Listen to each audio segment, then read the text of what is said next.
Voice of saints Telugu video ప్రేక్షకులందరికీ సర్వోన్నత నామములో శుభాభివందనములు తెలియజేస్తూ ఉన్నాను. ప్రియ క్రైస్తవ సహోదరి సహోదరులారా, ఇప్పటి వరకు మనము క్రీస్తు ప్రభు యొక్క అపోస్తల గురించి మరియు పునీతుల గురించి మాత్రమే తెలుసుకున్నాం. అయితే మొట్టమొదటిసారిగా క్రీస్తు ప్రభు కంటే ముందు అనగా దాదాపుగా 700 సంవత్సరాల ముందు జన్మించినటువంటి ఒక గొప్ప మహాప్రవక్త యొక్క జీవితాన్ని మనం తెలుసుకోబోతున్నాము. క్రీస్తు ప్రభు యొక్క రాకను మొట్టమొదటిసారిగా తెలియజేసినటువంటి ప్రవక్త యెషయా ప్రవక్త. కాబట్టి క్రిస్మస్ కాలం యెషయా ప్రవక్త గురించి ధ్యానిస్తూ ఉంటాము. కాబట్టి యెషయా గారి యొక్క చరిత్ర తెలుసుకోవడం మన అందరి బాధ్యత. ముందుగా మనం యెషయా గ్రంథానికి వెళ్ళిపోదాం. యెషయా గ్రంథం మొత్తంగా 3 భాగాలుగా విభజించబడింది. 3 విభిన్న కాలాలలో జరిగినటువంటి ఇశ్రాయేలు ప్రజల యొక్క చరిత్ర యెషయా గ్రంథంలో మనకు కనిపిస్తుంది. ఒక కాలంలో జరిగినటువంటి చరిత్రను ఒక భాగంగా రాశారు. ఈ విధంగా 3 కాలాలలో జరిగినటువంటి చరిత్రను 3 భాగాలుగా రాశారు. కాబట్టి యెషయా గ్రంథంలో మనకి 3 భాగాలు కనిపిస్తాయి. ఇందులో మొత్తం 66 అధ్యాయాలు ఉన్నాయి. దీనిని 3 రచయితలు రాశారు. అయితే మొదటి భాగం గురించి మనం తెలుసుకుంటే మొదటి గ్రంథము 1 నుంచి 39 అధ్యాయాలు ఉంటాయి. ఇది యెషయా ప్రవక్తే స్వయంగా యెరూషలేములో చెప్పినటువంటి ప్రవచనాలు ఇందులో రాయడం జరిగింది. అశ్షూరీయుల వల్ల కలుగుతున్నటువంటి ముప్పును యెషయా ముందుగానే గుర్తించి ప్రజలు నీతిమంతులుగా మెలగాలి అని యెషయా ప్రవక్త ఇశ్రాయేలు ప్రజలకు చెప్పినటువంటి ప్రవచనాలు ఈ మొదటి భాగంలో రాయడం జరిగింది. యెషయా గ్రంథం 2వ భాగంలో 40 నుండి 55 అధ్యాయాలు ఉంటాయి. దీనిని ద్వితీయ యెషయా అని పిలుస్తారు. ఇది ప్రథమ యెషయా వర్గంలో ఉన్నటువంటి అంటే యెషయా గారి యొక్క శిష్యుడు రాశారనమాట. బాబిలోనియా దేశంలో ఇశ్రాయేలు ప్రజలను ప్రోత్సహిస్తూ చెప్పినటువంటి ప్రవచనాలు ఇక్కడ రాయడం జరిగింది. బానిసలుగా ఉన్నటువంటి యూదులకు ప్రభు విమోచనమును ప్రసాదిస్తున్నారు అన్నదే 2వ భాగం యొక్క ముఖ్య ఉద్దేశము. ఇంకా 3వ భాగం మనం చూసుకుంటే 3వ భాగంలో 56 నుంచి 66 అధ్యాయాలు ఉన్నాయి. దీనిని తృతీయ యెషయా అనగా 3వ యెషయా అని పిలుస్తారు. 3వ శిష్యుడు ఇది రాశారు. ఇశ్రాయేలు ప్రజలు బాబిలోనియా ప్రవాసం నుండి తిరిగి వచ్చిన తర్వాత యూదా దేశంలో చెప్పినటువంటి ప్రవచనాలన్నీ ఇక్కడ రాయడం జరిగింది. బానిసత్వం నుండి తిరిగి వచ్చినటువంటి యూదుల యొక్క ధర్మశాస్త్రం ప్రకారం జీవించాలి అన్నదే 3వ భాగం యొక్క ముఖ్య ఉద్దేశము. ఈ విధంగా మొదటి భాగాన్ని యెషయా గారు, 2వ భాగాన్ని యెషయా గారి యొక్క శిష్యుడు, 3వ భాగాన్ని ఆ శిష్యుడు యొక్క శిష్యుడు రాశారు. ఈ విధంగా యెషయా గ్రంథాన్ని మొత్తంగా 3 రచయితలు రాశారనమాట. అయితే మహాప్రవక్తగా పిలువబడుతున్నటువంటి యెషయా ప్రవక్త క్రీస్తు పూర్వము 765లో యెరూషలేము పట్టణంలో ఉన్నత కుటుంబంలో జన్మించారు. ఈయన యెరూషలేములోనే జీవించారు, యెరూషలేములోనే ప్రవచించారు. యెరూషలేములో రాజులకు, పాలకులకు, అధికారులకు ప్రవక్తగా ఉండడానికి దేవుడు యెషయాను ఎన్నుకున్నారు. ఆనాటి రాజకీయ పరిస్థితుల గురించి చక్కటి జ్ఞానం కలిగినటువంటి యెషయా గారు ఆ రాజకీయ నాయకులను మంచి మార్గంలో నడిపించేలాగా ప్రవచనాలు చెప్పారు. క్రీస్తు ప్రభు జన్మించడానికి ముందు సుమారు 700 సంవత్సరాల ముందే యెషయా ప్రవక్త జన్మించారు. ఈయన హిబ్రూ ప్రవక్త. యెషయా తండ్రి పేరు ఆమోజు. యెషయా అనే పేరుకు అర్థం యావే రక్షించును అని అర్థము. పాత నిబంధన కాలంలో 4 ప్రధాన ప్రవక్తల్లో ఇర్మియా, యెహెజ్కేల్, దానియేలుతో పాటు 4వ ప్రధాన ప్రవక్త ఈ యెషయా గారే. యూదా రాజ్యాన్ని పాలించినటువంటి ఉజ్జియా, అతని కుమారుడైనటువంటి యోతాము, యోతాము కుమారుడైనటువంటి ఆహాజు కుమారుడైనటువంటి హిజ్కియా కుమారుడైనటువంటి మనష్షే, ఇలా 5 తరాల పరిపాలనను యెషయా గారు చూశారు.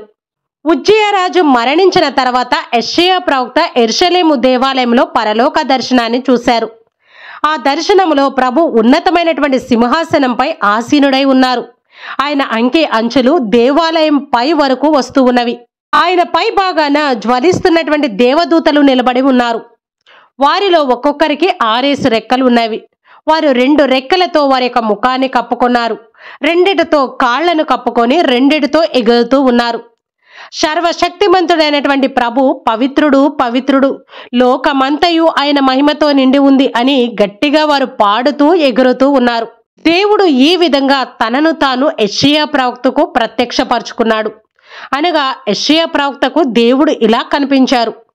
దేవుని యొక్క మహిమను, పరిశుద్ధతను కళ్ళారా చూసినటువంటి యెషయా ముందుగా తన యొక్క పాపస్థితిని గ్రహిస్తాడు. పశ్చాత్తాపపడ్డాడు.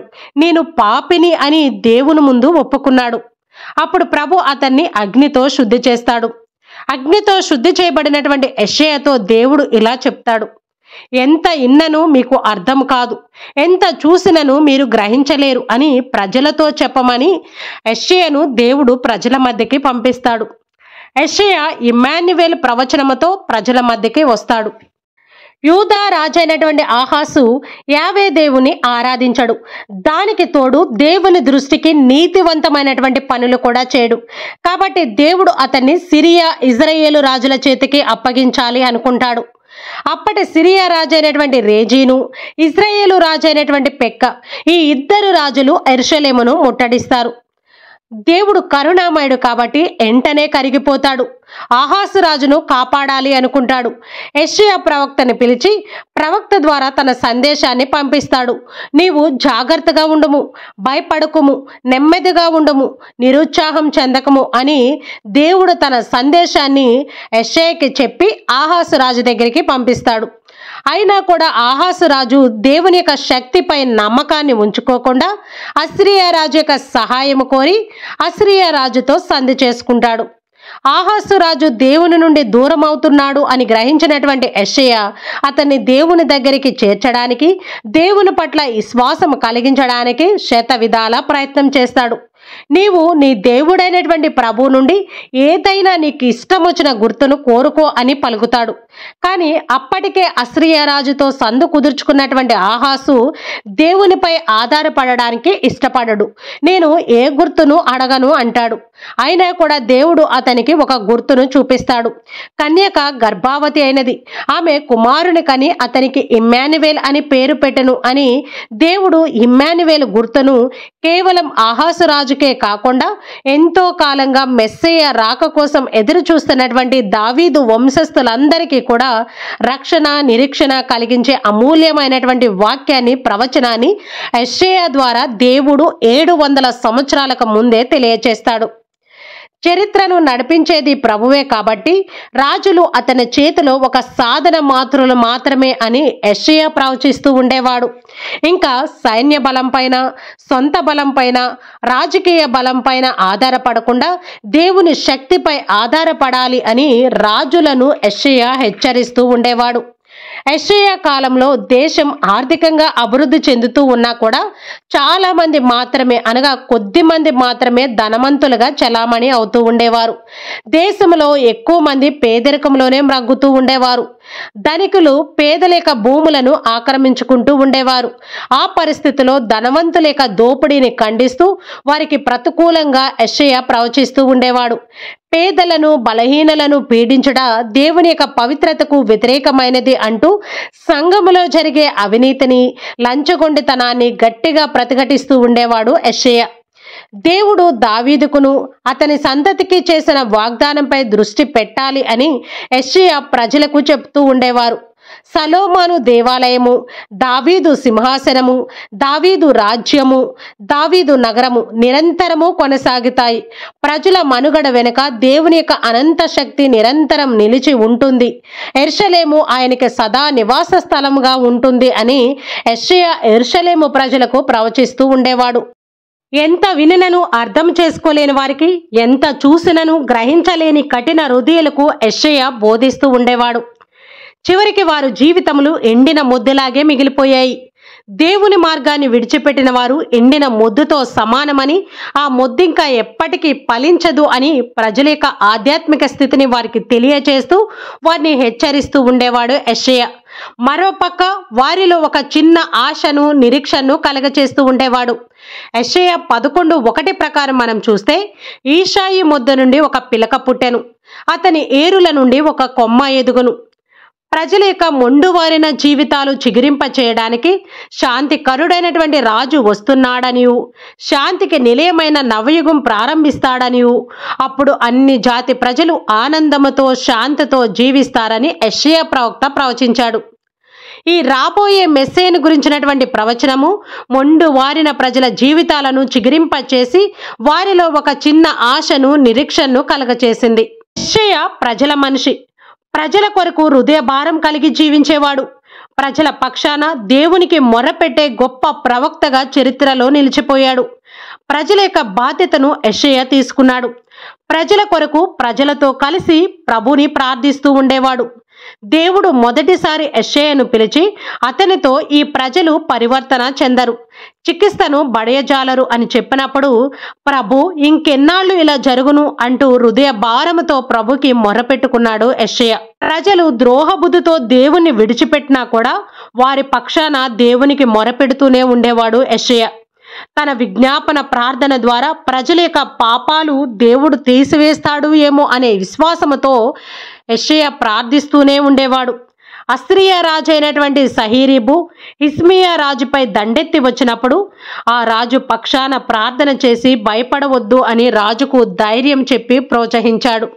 హిజ్కియా రాజు కూడా యెషయా మాట విని పట్టుదలతో ప్రార్థన చేస్తాడు. దాని ఫలితంగా దేవుడు తన దూత ద్వారా యూదా ప్రజలను కాపాడుతాడు. యెషయా కుటుంబం దైవభీతి కలిగినటువంటి కుటుంబం. ఆయన భార్య కూడా ఒక ప్రవక్తే. ఈయనకు 2 కుమారులు ఉన్నారు. వారిద్దరి పేర్లు కూడా ఇజ్రాయేలు ప్రజలకు సూచనగా గుర్తుగా ఇవ్వబడ్డాయి. ఈ విషయం యెషయా 8:3లో రాయబడి ఉంది. నేనును ప్రభు నాకు దయచేసిన బిడ్డలను ఇదిగో మేమిచ్చట ఉన్నాము. దేవుడు మా కుటుంబమును ఇజ్రాయేలు ప్రజలకు గుర్తుగా సూచకగా నియమించాడు అంటూ యెషయా స్వయంగా తన కుటుంబం గురించి సాక్ష్యమిచ్చాడు. యెషయా అంత బాగా అనగా ప్రజల మనిషిగా దేవుడు అప్పగించినటువంటి బాధ్యతను అంత విజయవంతంగా నెరవేర్చడానికి కారణం తన కుటుంబమే. ఎందుకంటే ఆ కుటుంబం యొక్క పరిస్థితి చక్కగా ఉంది కాబట్టి, దేవుని భయభీతుల్లో కుటుంబం ఉంది కాబట్టి యెషయా కూడా దేవుడు అప్పగించినటువంటి బాధ్యతను చక్కగా నిర్వహించాడు. యెషయా అనే మాటకు అర్థం యావే రక్షించును అని అర్థం. పేరుకు తగ్గట్లుగానే తన శాంతికరమైనటువంటి సందేశం ద్వారా యావే మేము రక్షించును అని ప్రవచిస్తూ ఉండేవాడు. రాజుల క్షేమం కొరకు, ప్రజల క్షేమం కొరకు హృదయ భారంతో ప్రార్థన చేస్తూ ఉండేవాడు. దేవుడిచ్చినటువంటి దర్శనాన్ని గౌరవించి చివరి వరకు కూడా దైవ పిలుపులో విశ్వాసపాత్రుడుగా నిలబడ్డాడు. ఈ మహాజ్ఞాని అయినటువంటి యెషయా దేవుని యొక్క జ్ఞానముతో భూమిపై ఒక నూతన సంఘటన జరగడానికి మార్గాన్ని తెరిచాడు. శాంతికరుడైనటువంటి రాజును విశ్వసించే వారికి కలగబోయే ఆశ్చర్యకరమైనటువంటి కార్యాలకు పునాది వేశాడు ఈ యెషయా. ప్రవక్తలందరికీ కూడా ఆదర్శనీయుడిగా చరిత్రలో నిలిచిపోయాడు. ఈ విధంగా దేవుడిచ్చినటువంటి బాధ్యతను తూచా తప్పకుండా చక్కగా నిర్వహించి ఈరోజు మనందరికీ కూడా ఆదర్శనీయుడుగాను క్రీస్తు ప్రభు జననాన్ని ముందే తెలియచేసినటువంటి గొప్ప ప్రవక్తగా యెషయా ప్రవక్త చరిత్రలో నిలిచిపోయాడు. ప్రియ క్రైస్తవ సహోదరి సహోదరులారా, ఇది ఈరోజు మనం యెషయా ప్రవక్త గురించి తెలుసుకున్నటువంటి కొన్ని విషయాలు. అయితే ద్వితీయ యెషయా అనగా 2వ యెషయా దేని గురించి మాట్లాడారు, 3వ యెషయా దేని గురించి మాట్లాడారు, యెషయా ప్రవక్త ఎలా మరణించారు అనే పూర్తి సమాచారాన్ని మనం మరొక వీడియోలో తెలుసుకుందాం. ఈ వీడియోను ఇంతటితో ముగిస్తున్నాను. మరొక మంచి వీడియోతో మీ ముందుకు వస్తాను. అప్పటి వరకు దేవుని యొక్క కృప కాపుదల మనందరికీ తోడై ఉండి దేవుని యొక్క ప్రేమలో సేవలో మనల్ని ముందుకు నడిపించును గాక.